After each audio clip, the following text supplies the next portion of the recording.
Hello दोस्तों, नमस्कार। आपका हार्दिक स्वागत अभिनंदन है मेरे इस यूट्यूब चैनल पे।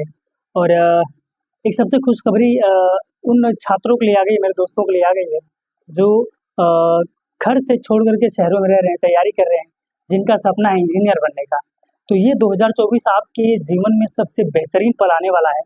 और आपका जो फ्यूचर आपने जो सपना सजाया, आपने जो ड्रीम बनाया है, वो शायद इस बार 2024 में पूरा होने वाला है।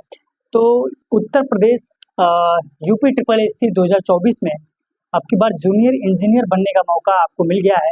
क्योंकि जो बच्चे जो स्टूडेंट जो विद्यार्थी जो कैंडिडेट मान लीजिए पॉलिटेक्निक करके जेई की तैयारी करना चाहते हैं, जो 3 इयर्स का डिप्लोमा होता है, और जो इंजीनियर बनना चाहते हैं, तो आपके लिए सबसे खुशखबरी और बेहतरीन न्यूज आ गई है। क्योंकि आपके लिए जेई बनने का मौका आ गया है। मैं इस भर्ती का जो प्रोसेस है, जो वैकेंसी, इसका कुछ डिटेल्स मैंने आपके सामने रखा हुआ है, लिख के रखे हैं, वो थोड़ी जानकारी आपके साथ साझा करेंगे। और इस फॉर्म को आप जरूर भरिए और एक बार ट्राई जरूर कीजिए। अगर आपने प्रिपरेशन अगर बढ़िया किया है, प्रिपरेशन बहुत अच्छी किए हैं अगर आप, तब तो आपका 100% इसमें आपका सिलेक्शन होने वाला है। और अगर आप अभी प्रिपरेशन स्टार्ट किए तब भी इस एग्ज़ाम को दीजिए, क्योंकि एग्ज़ाम देने में आपको बहुत सारे अनुभव जरूर आपको मिलेगा। तो आइए थोड़ा हम भर्ती के इस वैकेंसी के डिटेल में जाने का प्रयास करते हैं और एक एक चीज़ों को समझने का प्रयास करते हैं। तो शुरू करते हैं। तो ये है UP triple SC 2024 Uttar Pradesh subordinate service selection commission, जो ये इस एग्ज़ाम को कंडक्ट करवाती है। तो इम्पोर्टेंट डेट्स की हम चर्चा करेंगे कि फॉर्म कब से स्टार्ट है, कब खत्म होने वाला है। उसके बाद पोस्ट की चर्चा करेंगे कि कौन सी पोस्ट है जेई में। उसके बाद हम एज लिमिट की बात करेंगे, क्योंकि एज लिमिट सबसे बहुत बड़ा फैक्टर होता है। उसके बाद एप्लीकेशन फीस की बात करेंगे। तो आइए शुरुआत करते हैं सबसे पहले इम्पोर्टेंट डेट के हिसाब से। एप्लीकेशन बिगन जो स्टार्ट हो रहा है वो 7 मान लीजिए 7/5/2024, यानी 7 जून से ही 7 मई से ये फॉर्म स्टार्ट था। और last date for apply registration 28 से, यानी 28 जून तक। मान लीजिए ये 7 मई से फॉर्म आपका ये स्टार्ट हुआ था और स्टार्ट है। और ये आपका जो लास्ट डेट जो है वो आपकी 28 जून को लास्ट डेट रहेगी आपका फॉर्म सबमिशन का। और उसके बाद फीस पेमेंट की जो लास्ट डेट होती है, यानी जो फीस आप जो जमा करेंगे, जिसे परीक्षा शुल्क भी कर सकते हैं हिंदी में, और फीस मान लीजिए फीस पेमेंट जो आप करेंगे वो 28 जून तक लास्ट रहेगी। यानी जिस दिन आपका फॉर्म लास्ट रहेगा उसी दिन आपकी फीस भी आपकी लास्ट रहेगी। तो करेक्शन डेट, हाँ, अगर एक करेक्शन डेट सबसे बड़ी चीज़ आप याद रखिएगा कि मान लीजिए आपके फॉर्म में भरते हुए कुछ त्रुटि हो गई, उस त्रुटि में अगर मान लीजिए कुछ आपका नाम गलत हो गया, या कोई परसेंटेज अगर गलत हो गया, या कोई भी एड्रेस वगैरह अगर मिसमैच हो गया है, तो उसमें आप संशोधन कर सकते हैं। वो संशोधन की तारीख डेट जो है वो 5 जुलाई 2024 की हो। तो 5/7/2024 की आपकी ये है। एग्जाम डेट जो आपका होगा एज पर शेड्यूल जो होगा, वो विभाग जो देगा, यूपी ट्रिपल एससी जो उस टाइम देगा वो आपका रहेगा। आप बार बार आप एडमिट कार्ड चेक करते रहिएगा, क्योंकि आप एक्टिव रहेंगे सोशल मीडिया वेबसाइट पे जाकर के, सरकारी रिजल्ट की वेबसाइट पे जाकर के भी आप इसको देख सकते हैं, या यूपी ट्रिपल एससी के ऑफिशियल वेबसाइट पे जाकर के ये सारी डिटेल आप चेक कर सकते हैं। मैं आपको बता दे रहा हूँ, और उसके बावजूद भी आप जाकर के क्लियरली सारी नोटिफिकेशन आप पढ़ लीजिएगा और फॉर्म जरूर डाल दीजिएगा, क्योंकि ये लास्ट डेट आपका है। आज आपकी 22 कह सकते हैं कि 22 जून हो गया है। आपके पास जो वक्त है वो 6 दिन का मात्र है। तो ये आपका जो इम्पोर्टेंट फॉर्म स्टार्ट था, मैं दोबारा बता दे रहा हूँ, फॉर्म स्टार्ट आपका 7 जुलाई से स्टार्ट हुआ था। लास्ट डेट आपका 28 जून लास्ट डेट है, ठीक है। फीस पेमेंट की भी 28 जून को ही लास्ट डेट रहेगी इसका। करेक्शन फॉर्म, अगर आपको जो फॉर्म करेक्शन आपका जो होगा वो आपका होगा 5 जुलाई को होगा, ठीक है। और एग्जाम का जो डेट आएगा, अभी वो डेट विभाग अपने वेबसाइट पर अपलोड कर देगा, उसको आप बराबर चेक करते रहेगा, मैं भी आपको बता दूंगा, ठीक है। और या फिर आप ज़्यादातर करिएगा, ऑफिशियल वेबसाइट चेक करते रहिएगा हमेशा, उस पर आपको इन्फॉर्मेशन सटीक मिल जाएगी। या फिर मेल, अपने ईमेल आईडी डालेंगे, एडमिट कार्ड जैसे ही आएगा तुरंत आपको उसमें एडमिट कार्ड भी आपके मेल के द्वारा आ जाएगा, ठीक है। और admit card available before exam, तो एग्जाम से पहले ही आपका एडमिट कार्ड आ जाएगा। अब पोस्ट की बात हम करते हैं कि इसमें पोस्ट आखिर यूपी ट्रिपल एससी में खासकर जो बच्चे इंजीनियर बनना चाहते हैं उनके लिए रहती है। तो ये जो पोस्ट है वो जूनियर इंजीनियर की, यानी जेई की जो तैयारी, मैं पहले ही कह चुका हूँ, जो जेई सिविल इंजीनियर बनना चाहते हैं उनके लिए रहती है। तो junior engineer JE civil, shortcut कह सकते हैं इसके, हम जेई कर सकते हैं या जूनियर इंजीनियर कह सकते हैं, ठीक है। टोटल पोस्ट जो आपकी है 4376 पोस्ट है। और कैटेगरीज वाइज अगर आप हम देखते हैं, और कैटेगरीज वाइज एक दिलचस्प चीज इसमें सबसे बड़ी चीज है, इसमें 2 सीटें आप मिलेंगी आपको, दो कैटेगरी की। कैटेगरी एक ही है और सीटें 2 जगह है। वो आपको थोड़ा सा मैं ध्यान आपका केंद्रित करने का कोशिश करूंगा। जनरल कैटेगरी की जो सीट है वो 1680 पोस्ट है, ठीक है। जनरल कैटेगरी की जो पोस्ट है वो 1680 पोस्ट है। और ईडब्ल्यूएस, ये आपको लग रहा होगा कि ईडब्ल्यूएस कोई अलग है, तो ये कोई दूसरी जात या दूसरी कैटेगरी नहीं है, ये जनरल कैटेगरी का ही एक पार्ट है ईडब्ल्यूएस। यानी ये जो रिजर्वेशन है, यानी जो ओबीसी, एससी और एसटी की जो रिजर्वेशन मिलता है 5 साल का मिलता है, ठीक है।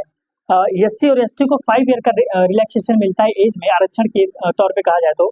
और ओबीसी को भी 3 साल का आरक्षण मिलता है, जो कि उनको रिलैक्सेशन मिलता है, एज रिलैक्सेशन में मिलता है, ठीक है।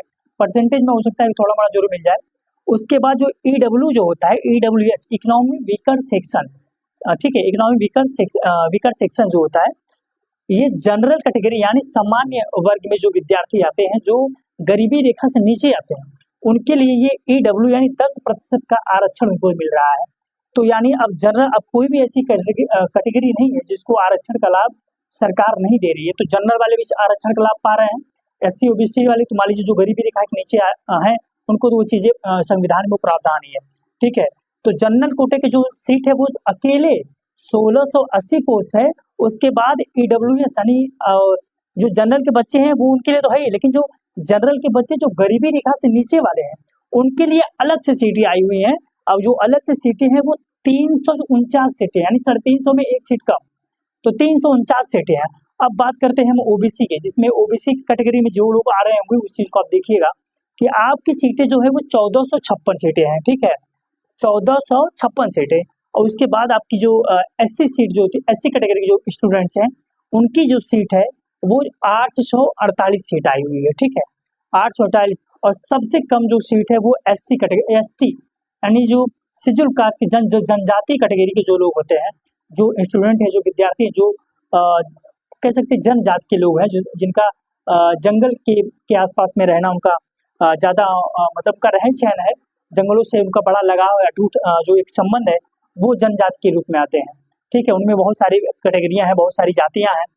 तो ये 3 कैटेगरी जो है ओबीसी, एससी और एसटी, ये तीनों कैटेगरी की जो वैकेंसी है वो 1456 वैकेंसी, जिसमें ओबीसी की जो सीट है वो 1456 है, एससी की जो सीट है वो 848 सीट है, एसटी की जो सीट है वो मात्र 43 सीट है, ठीक है। तो ये ओवरऑल सीट जो है 4376 सीट है। अब सोचने वाली एक चीज है कि जो जनरल कैटेगरी के जो स्टूडेंट्स रहेंगे वो 1680 सीट पे रहेंगे, ठीक है। और इसके बाद अब जनरल कैटेगरी में जो लोग गरीबी रेखा आते हैं, उनको जो 2019 में ये प्रावधान आ चुका है, ये आरक्षण उनको मिल चुका है, 10% का आरक्षण, 10% का आरक्षण जनरल वालों को भी मिलेगा। ईडब्ल्यू, जिसका नाम दिया गया है ईडब्ल्यूएस, इकोनॉमिक वीकर सेक्शन, ठीक है। अब उनको भी अलग से सीटें मिलेंगी, उनको इसमें से नहीं मिलेंगी, लेकिन उनके लिए एक अलग से प्रावधान कर दिया गया है कि 349 सीटें उनको मिलेंगी, ठीक है।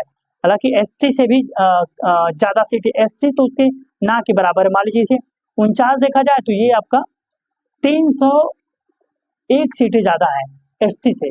सोचिए एसटी वालों के लिए भी एकदम ना के बराबर, क्या उनके लिए अगर बराबरी तभी हो सकती है जब इनको भी इनके बराबर अगर सीटें इसमें आती तो शायद इनका भी विकास हो सकता था, ठीक है। अब एज लिमिट की बात कर लेते हैं।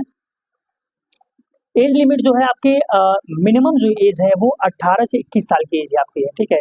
मिनिमम जो एज का क्राइटेरिया इसमें रखा गया है वो 18 से 21 साल का रखा गया है।